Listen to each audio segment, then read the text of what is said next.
you'll see that this vehicle is now being stopped. Okay, this vehicle is actually being beaten up. There were a number of people that were killed in Phoenix. A vehicle that is parked, or that was stopped in the middle of the intersection. These are the types of scenes that we've been seeing across Durban. We saw this in Phoenix yesterday.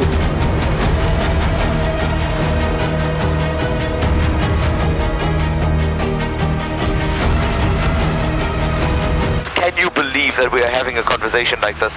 2021 South Africa. I mean, at that point, it's not even called the unrest, right? It's not even the riots or anything. I mean, this is just like protests that are popping up everywhere, something that, I mean, we do all the time. Mm-hmm. So... Plus, it felt like a normal day, to be honest. Like, busy, but a normal day. And this was in the back, I think probably about 2 days after the president was, the former president, was sent to prison. So you're talking about the Friday, that's when one of the big turning points happened, because we felt the protests move up a notch because they blocked off a national road, the N2. That was in the north part of KZN. That's the day of the parade, right?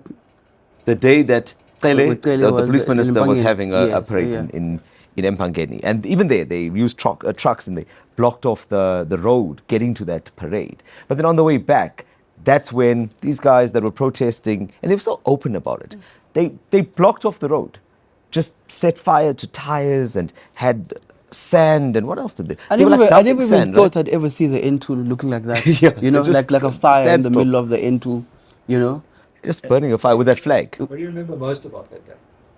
I remember the mood there on that day.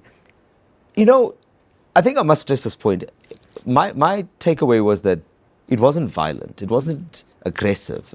They were calm. They felt like they had it under control, but not and almost excited control. To talk about what they were doing, committing a crime in the middle of the road, but really excited.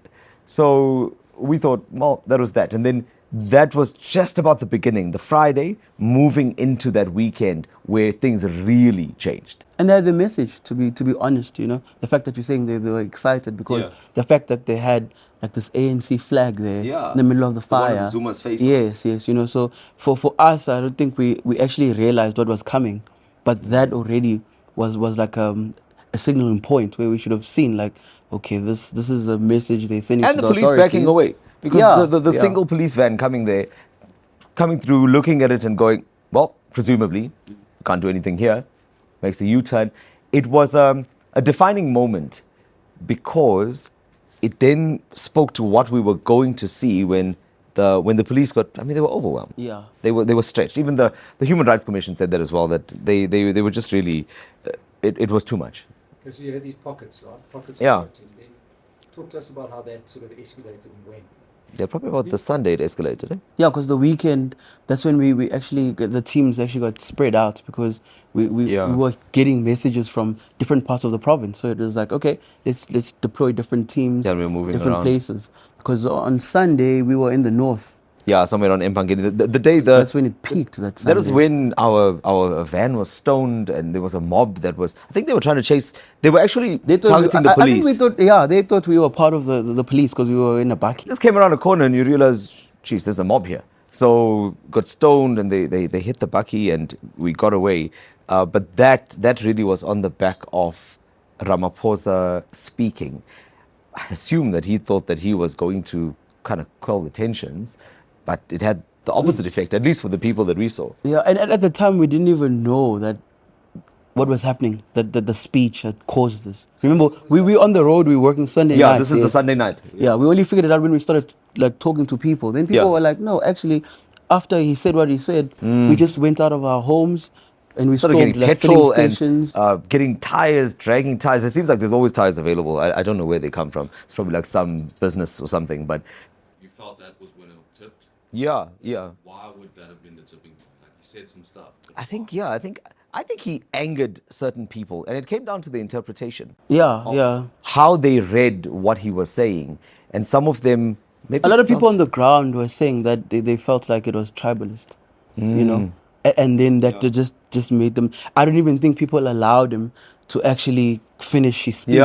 you might find That's that true, maybe 'cause they at were the end of mobilizing. it, he might have concluded something, but they were just they're like, Yeah, not like hearing midway, any of they, this, they, they were just going getting out. the stuff. And that's when it happened. And that night, the looting started that night. Yeah, yeah. We were not in Durban The yet. videos we saw Yeah. was from that night. That's when we started It was seeing like crazy. bits of fires. You know, like you see a place that you know, and you're like, gosh, we were. We were in the somewhere near Mpangeni, eh? I think we were in Pangeni side, but we were So in the seeing all of the stuff unfolding in Durban, and then realizing also a little bit of FOMO. So yes, we're getting stoned and attacked here, but it seems like this is chaos that broke out in Durban. So But it also made sense to what was happening even in that area, because we didn't understand why people were on the streets, why they tried to stone us, all of that, you know. But after we heard about the speech, then we realized, oh, okay, looks like this is happening everywhere. But what's crazy about somehow it? people just retaliate. I mean, the thing that I couldn't make sense of then, so I guess it still doesn't make sense why you would want to loot to protest. I still don't understand that. But that for me was a bit of a confusing thing. I don't think we actually spoke about it, but I didn't get like why people were saying, yes, we're angry about this, so let's go and steal a couple I of think it TVs. was opportunity, to be honest. You know, a lot of people just said, we're hungry. You know, they'd use that excuse. Like, And some were not you know hungry. what? They were rocking up in Mercedes Benzes and You know, BMWs, right? So there's an opportunity So- for people to actually commit crime. So this became evident to you on the Monday morning. Were you starting to see the looting? Yeah, so this was happening now overnight, and we made the decision. We discussed with the team, and we said, "Listen, we need to support the teams that are in Durban, because that seems to be where this is the center of it now." And then we came back, but that looting continued over Sunday night into Monday. Even on our way back, stopped at a mall to do a live crossing. Actually, that whole trip. Yeah, the whole trip. to Durban, we were it was doing insane. crossings because it was just crazy. Yeah. Like we literally documented the whole trip. Yeah. Like going back to Durban, but we didn't know what we were gonna find in Durban. Yeah. Because Durban was a movie. And then you go into one of the hottest areas, which is Phoenix, right? You get Yeah, we went in there. Just, You got a call. I got a call. The We guy just got called you and back. said like there's some There's people bodies. dead. Yeah. At this time now, we're also thinking, but is this related to the actual? We didn't even put it together that it's related Yeah. to what was happening. So we thought we were just protest, responding looting, to all of someone that who happening. died, you Yeah, know? protests, all of that happening. And then on the other hand, people dead. So we go, wow, that's like that's a lot of people that are dead. So we need to go and actually find out what happened. It's not normal for 4 or 5 bodies. I think the guy said to me, there are about 4 or 5 bodies outside my house. I mean, that's not a normal call, because you'd often hear police shooting, or maybe it was a crime being committed or whatever. So curious, tired from all of this. I mean, we decided to go out there. I mean, you hardly slept that Sunday. Yeah. And then we get in there and we see this community as we're entering Phoenix now. I can still see it, you know, on the Phoenix highway When we drove. as you go up. Yeah, because when we drove into Phoenix, and I remember that car was trending after, you know, when That we... burnt that Avanza. There was an Avanza, Avanza, Toyota Avanza, just on fire. Like, yeah, in the when we center. saw all the clips, we were like, gosh, that's the Avanza we found yesterday. But when we got there, it was before it was burnt. Yeah. It was just like a mob had Yeah. stopped the car. So we were like, okay, well, let's start here. Something And they is seemed happening happy. here. They seemed like, wow, the media is here.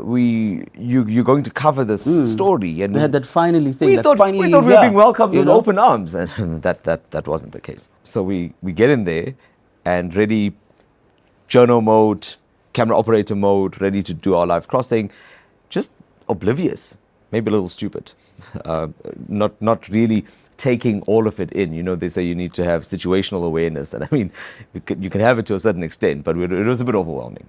So we got in there and trying to do this. A man with a banger came and said, hell no. Yeah, he's like, get out. Get you guys out of here, you know? And it I'm not registering this. I'm like, studio's in my ear. We need to cross. the panga had blood. Yes. You know, we looked at it like, That guy looked like he had literally just chopped someone. I mean, if I looked at him, he had this like a deranged look in his. yeah, he looked possessed. He was leading this pack. He had a few henchmen, if you will, behind him. And then You know? there's bodies around you there. No, there's not even body. It's the This car. is the burning car We now. stopped because we were wondering why these people are trying to mob this car. You know, and also generally when you drive on that road, you don't find like 100 people standing on Nah, that, because it's it's not you know, it's normal. a bit of a highway, that one. But side note, you know. some of these guys, they were looting the people. So Well, yeah, because The they group that opened was the there. cars, the yeah, Avanza. so look at how crazy this is. some people there were saying to us, no, we want to stop looters and we don't want looters to come through our area. But then when they get there, then you loot the looters. You take that stuff, the stuff that you said you are so against and you don't want crime, but that's why we're doing this. You know, we were like vigilantes and but let's just take those take those Puma sneakers and whatever Take the else. microwave. Yeah, put that away. But no, you can't be here. Get out of here. We're still going to the dead bodies. Yeah. Remember the initial call was there's dead bodies in there. So we're going to the initial We haven't found that story, yet. you So know? we're still making our way. This is probably a few kilometers. Yeah, that's away. not too far from. And at that point, when the guy essentially told us to leave, get out with the panga and all of that, that was when we had to make a very crucial decision. So we had to decide, do we leave and do we... Yeah, because he actually said, get out of Phoenix. Yeah. You know, we need to go into Phoenix to find our story. Yeah. But someone right at the entry point is saying, get out. Yeah. You know?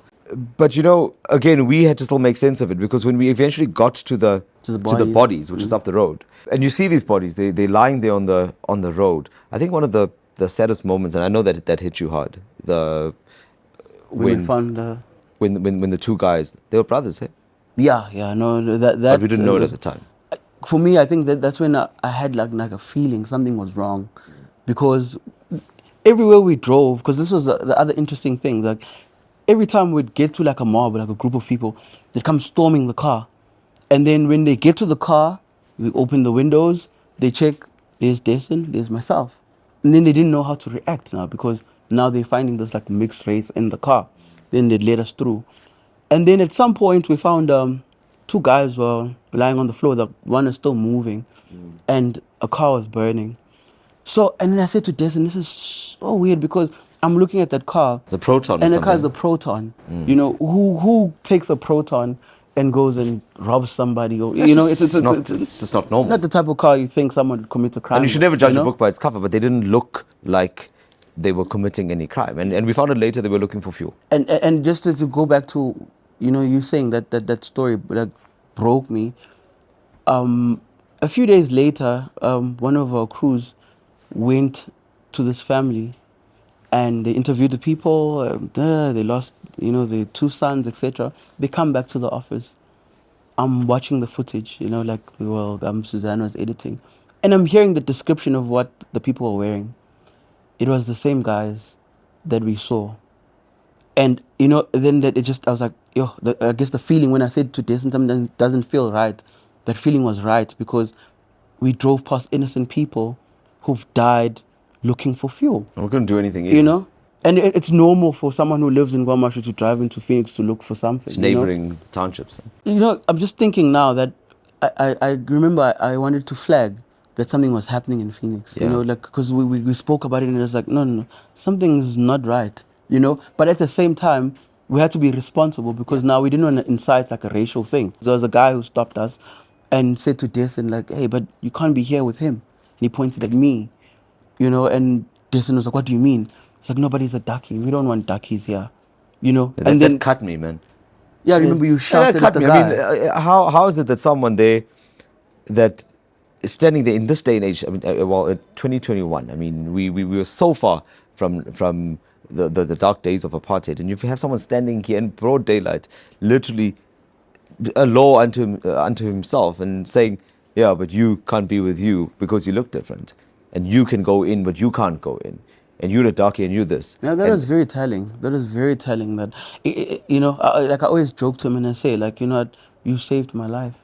Like, Dasen actually saved my life, because I think if I was working with any other colleague, you know, like I was working, let's say, with Tuba, Mawanda, whoever, I don't think we would have made it out of Phoenix, you know. But I think because Dasen was in the car, then it was just like, okay, you guys can go through.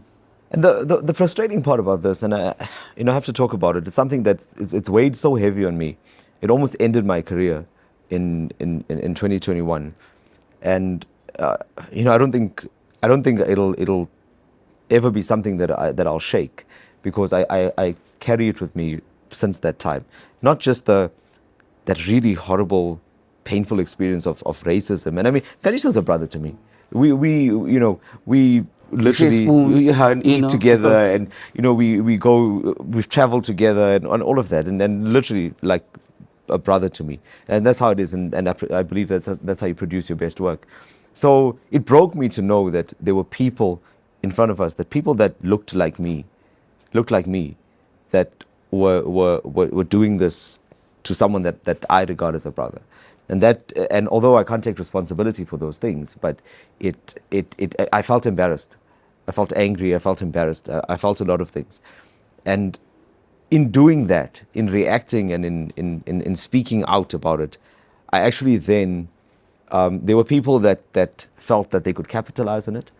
And there was a whole propaganda campaign against myself and eNCA at the time, saying that we were inciting violence in Phoenix because of the use of the term racial tensions. It's like you couldn't do your job. But it was our reality. It was our experience at the time. It wasn't something that we were hearing. It wasn't a video that we got. It was what we saw. And we report on the truth. And that is what I saw. Even if it's someone like myself that is doing something that's wrong, I need to report that. And wrong is wrong. And wrong is wrong. And it's not about being a journalist even. It's just about being a human. I got ostracized by that community. So it became a case of, you're a traitor, and this is what you've done, and you are now trying to incite violence between blacks and Indians. That was the kind of social media campaign. And then that made it very difficult, because I started getting threats. My family was threatened. People were sharing sensitive information about where I live, I could see messages circulating. And most of all, your phone was wild. It was crazy. It was just attack. Attack after attack. And I would show him when we'd be traveling together, and I'd be like, bro, look at this. And he would just look at it, and like, you know, we were like, he was such a pillar during that time for me, because he stood by me with this whole thing of the knowing that many people in what I consider my own community came after me. And we were able to fortunately navigate that and get out, because we didn't back down, and we were given the option. You probably would have been well within your rights to never set foot in Phoenix again. Yeah. I think that the turning point was when we got an invite. You know, like someone reached out to you and said they're not happy about what they're hearing and what they're seeing, and this is not a true representation of the Phoenix community. So they invited us and said, listen, come through, spend a day with us, and we'll show you another side, and you actually see that it's not everyone who's for what happened and what's currently happening. So then we honored that invite. Yeah. You know, and I remember, like, the food is good. You know, I mean, since we didn't have bread, it was really nice to have something good to eat. I remember almost everyone was worried that we were going to go there. They were like, are you sure you want to go there? Like my own manager was calling, like, do you really want to go there? But we were like, no, let's do this, you know? Yeah. And show people the other side. If there is another side, then we show them both sides. Yeah. And I think it's what you're talking about. And that's the importance of true journalism. I think we set social media on fire during that time, because people sitting in their houses, locked in these human barricades that are outside and around their neighborhoods, thinking, oh, it's bad out here, you know, and all of these things. But we go up, we go live, and now you realize, oh, we are here, but look at here and here and here and all of these other places around. It's insane. And one of the people that was watching was a businessman from Phoenix. And I found out later that, in fact, I was doing an interview with him recently, and he said to me, do you know that's how I found out my business was burning? Because I saw your coverage, and I looked again, and I said, that's my place. And I called a friend. That's what he was telling me. Called a friend, tried to get there. He couldn't get there. He had to stand back and watch his business burn, like so many other businesses that just were razed to the ground. So, you know, there's dead bodies, there's businesses. Is there any justice? Has there been any justice? Is there going to be justice? You know, what is the point? You know, justice is such a relative term. If 350 people die, and there's justice for 349 of those people, you can't call it justice, because there'll always be a family that is missing a son or missing a breadwinner. You can never bring them back. You can't bring them back. And you can't, and they'll always be gone. So that's why I say it's relative, because you go and ask that person and they'll say justice hasn't been served, even though the bulk of it has. And we are far from that. I mean, there's definitely no justice for the bulk of the 350 people that died, the businesses that went down, some didn't bounce back. There are people that are still unemployed today. We're still recovering as a province, and we're so scared. We are afraid. We're always on tenterhooks, just wondering what is going to push some bunch of lunatics over the edge to do this again. What is it going to take? And I think that the scariest thing is that people tasted that power that they had at the time. And they tasted 50-inch TVs and... You know, and that's scary, because what if people would suddenly be like, "Oh, we can do this," because they saw that they can overpower the government, they can overpower the police. Yeah. So that for me always scares me, because even now with like the current situation, you know, with Mkhwanazi, if you check on social media, comments are like, "Yeah, lockdown level none is coming," you know, and that's scary to think that some people still think they can do what they did back then. But I'm glad that on a probably a deeper level, because we engage with a lot of people. We're in like so many different communities all around Durban and the country, the province, and all of that. And one of the nice things about it is that you get to gauge the feelings, and we take it all in, and then you make sense of it. And I've noticed, maybe your experience is different, but like I've picked up that there is also a bit of fear. Yeah. Because people are afraid of burning down the mall that's just over there. Yes, we're angry. Let's go and burn down that mall. Let's loot that mall. In 2 weeks from now, you're not going to be able to buy bread there. Or not have a job. Or you're not going to have a You know, job. because a lot of people we speak to, they say like, "I don't think I'd ever want this thing to ever happen again, because Yeah. you know, I learned the hard way. I used to work at a shop that was inside the mall. Now I don't work anymore." So, I was on air and I said, I think I was talking to Annika Larsen. She was the anchor. And I said, I left home this morning and didn't really have much to eat because couldn't even have some toast. And someone heard that. And they decided when we were taking our next flight to pack a little grocery bag with bread and milk. And what else did he put in there? Like a few snacks or something. Yeah, there's like I don't know how he got it. It was basically stuff we couldn't find. Like, I don't know how he got it, but he got it, and he got it to us, and it was the best brown bread I tasted in my whole life. When he came I'll to tell you that Virginia. much. If you think of what Trivi did with the bread, it like, makes you, it reminds you of what South Africa is about. Yeah. And when people talk about Ubuntu, that's what really being a South African Yeah. is. And I think that's what actually helped even like build the communities back. It did. Because, you're talking about Ubuntu, right? And Phoenix, unfortunately, got really bad rap during that time because of a group of people that decided to be thugs and decided to carry out racial murders.